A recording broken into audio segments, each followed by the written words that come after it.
પોરબંદરની કોર્ટમાં મીડિયેશન ડ્રાઈવની શરૂઆત થઈ છે, જેમાં પોરબંદર જિલ્લાના DLSAના ચેરમેન PC જોશીના માર્ગદર્શન હેઠળ આ મીડિયેશન ડ્રાઈવ 2.0ની શરૂઆત કરવામાં આવી છે. કોર્ટમાં ચાલતા સમાધાન પાત્ર કેસોમાં ટ્રેન્ડ મીડિયેટર દ્વારા સમજાવવામાં આવે તો સમાધાનની શક્યતાઓ ખૂબ વધી જતી હોય છે.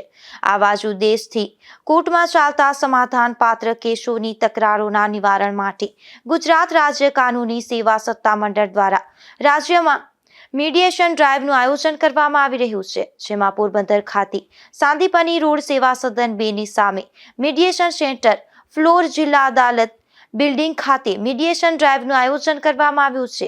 આ મીડિયેશન ડ્રાઈવ દ્વારા ત્રાહિત પક્ષકારોની તકરાર અંગે કાનૂની કાર્યવાહી કરતા શાંતિપૂર્ણ અને અસરકારક નિરાકરણની સુવિધા આપવાનો પ્રયાસ કરવામાં આવે છે, જેમાં ગોપનીય અને તટસ્થ વાતાવરણમાં બંને પક્ષોને તેમની ચિંતાઓ વ્યક્ત કરવા અને પરસ્પર લાભદાયી ઉકેલો તરફ કામ કરવા માટે એક સુરક્ષિત જગ્યા પ્રદાન કરવામાં આવે છે.